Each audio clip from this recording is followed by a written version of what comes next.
সরস মেলা এই মুহূর্তে আমরা যেখানে এসেছি সেটা হচ্ছে নিউ টাউনে, অর্থাৎ বিশ্ব বাংলা গেটের একদম ঠিক ডান দিকে, মানে আপনি যদি ইকো পার্কের দিক থেকে আসেন একদম ডান দিকে সরস মেলা, সেখানে আমরা এসে পৌঁছেছি। এবং এই সরস মেলার সব থেকে উল্লেখযোগ্য দিক কোনটা জানেন? এটা কার্যত একটা মিনি শিল্প মেলা, যেখানে নারী শক্তির উদযাপন হয়েছে।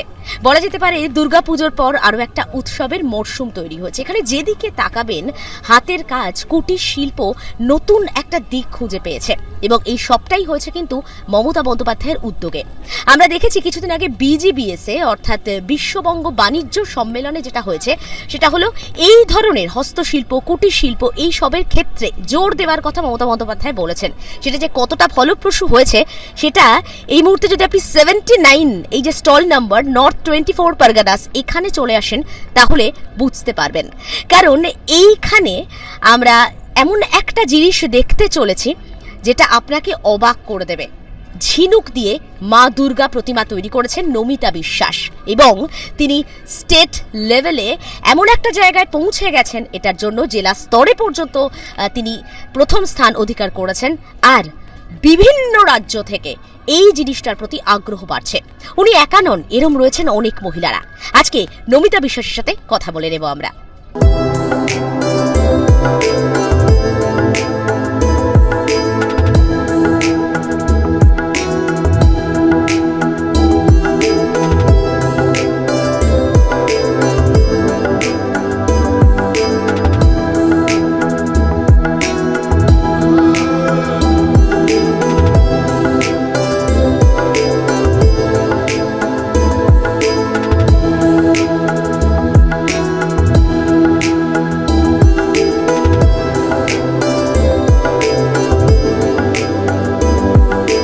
একদিকে মহামেঘ ঘোরাং প্রভাং মুক্ত কেশিং চতুর্ভুজাং দেখতে পাচ্ছেন, অন্যদিকে স্বয়ং দেবী দুর্গা, ইয়া দেবী সর্বভূতেষু। সরস মেলায় এলে এই নারী শক্তি জয়গান গাইতে হবে।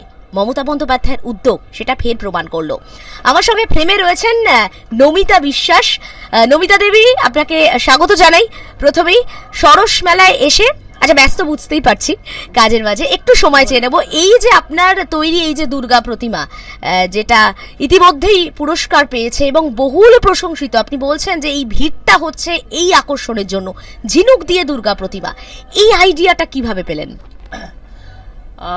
এই আইডিয়াটা প্রথমত আমি একটুকু জানাতে চাই যে আমরা করোনাকালে ননিতালে 9 মাস আটকা ছিলাম। আচ্ছা, তখন ওখানে আমাদের একটা অন্য ব্যবসা ছিল, কিন্তু ওই করোনার কারণে আমরা ওখানে একদম মানে খালি হয়ে গেছিলাম যে কি করব। তখন তো দেশের পরিস্থিতি সবার সামনেই ছিল, বাড়িতেও আসতে পারছিলাম না। কিন্তু তখন দিদির সহযোগিতায় আমরা এই বাংলায় ফিরে আসি। বাংলায় ফিরে আসার পরে তখন আমরা ঝিনুকের কাজ শুরু করি, আর তখন থেকেই আমাদের এই কাজটা চালিয়ে যাচ্ছি আমরা। তারপর আমরা ঝিনুকের কাজ করে প্রথমবারেই আমি একটা দুর্গা বানিয়ে স্টেট লেভেল কম্পিটিশনে আমি প্রেজেন্ট করেছিলাম। প্রথমবারেই আমি ফার্স্ট প্রাইজ নিয়েছি, আমাদের জেলা লেভেলে ফার্স্ট প্রাইজ আর স্টেট লেভেলে সেকেন্ড প্রাইজ আমি পাই। আপনি এই কাজটার সঙ্গে যুক্ত হয়েছেন, এবং আমরা যেটা জানি যে বিজিবিএ বিশ্ববঙ্গ বাণিজ্য সম্মেলন, বিভিন্ন কর্পোরেট আসছেন এবং অন্য রাজ্যে পর্যন্ত বিক্রি বাড়ছে। তো আপনার কোথায় কোথায় বিক্রি হচ্ছে কাজ?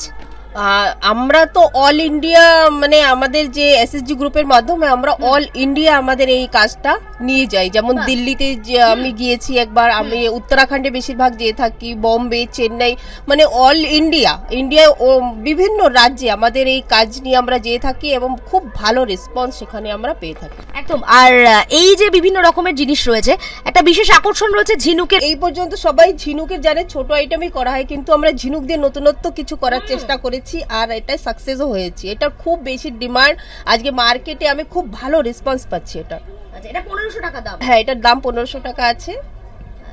তো এরকম ওয়াল হ্যাঙ্গিং বিভিন্ন জিনিসপত্র এখানে আপনি পেয়ে যাবেন।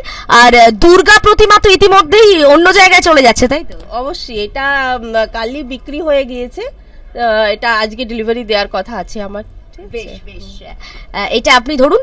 এবং আরো যে এই ধরনের যে জিনিসগুলো এখানে দেখুন সব ঝিনুক দিয়ে তৈরি করা হয়েছে।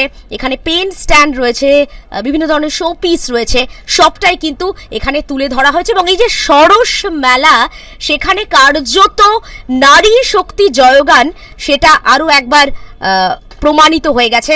এই সরস মেলা প্রাঙ্গণে, যেটা নমিতা দেবী নিজেই স্বীকার করছেন। নমিতা দেবী, আর একটা জিনিস, এখানে কিছু আয়না দেখতে পাচ্ছি, কিছু কাস্টমার এসে জিজ্ঞেস করছিলেন যে তার একটা গুরুত্বপূর্ণ বিষয় রয়েছে, এইগুলোর কিরকম রেসপন্স? এগুলোরও খুব ভালো রেসপন্স, আপনি দেখতেই পেরেছেন অলরেডি আমার এখান থেকে অনেকটা প্রোডাক্ট বিক্রি হয়ে গেছে, জায়গাটা ফাঁকা হয়ে গিয়েছে, মানে ডেইলি এত সেল রয়েছে এই মিররগুলোর, খুব ভালো রেসপন্স পাচ্ছি আমি এখানে। আচ্ছা, বাংলার মানুষ যারা এই মুহূর্তে আপনাকে দেখছেন, তাদেরকে কি বলতে চাইবেন? কেমন লাগছে মুখ্যমন্ত্রীর এই সরস মেলার উদ্যোগ? এটা তো খুবই ভালো।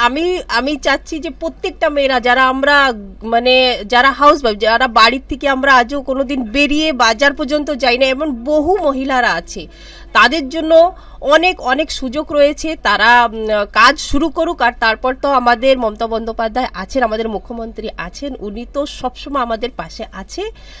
যে কোনো প্রকার কোনো সাহায্য দরকার হলে তিনি সবসময় আমাদের সহযোগিতা করছেন, আর আমাদের উন্নতির জন্য মানে সবসময় উনি একদম কাজে লেগে আছে। আর আমরা আজকে যা কিছু আছি, শুধু মমতা বন্দ্যোপাধ্যায়কেই আমি ধন্যবাদ বলতে চাইব।